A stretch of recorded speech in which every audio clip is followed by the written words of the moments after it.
বাবা তাদের নবী বলছেন, জানো তো ফাতেমা, আমার ফাতেমা জান্নাতের রানী। ইয়া রাসূলুল্লাহ, হকিকত সত্য বলছেন।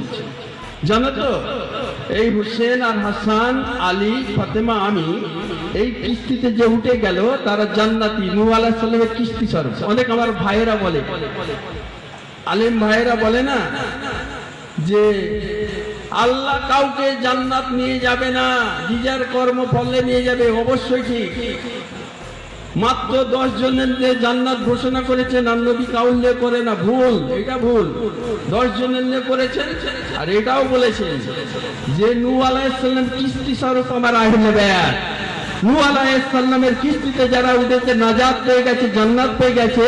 আর আমার আহলে বায়াতকে যারা ধরেছে তারাও জান্নাত পেয়ে গেছে। বেমিসাল জান্নাত দেখেছে, বেমিসাল জান্নাত। যে আহলে বায়াতকে যে মুহাব্বত করে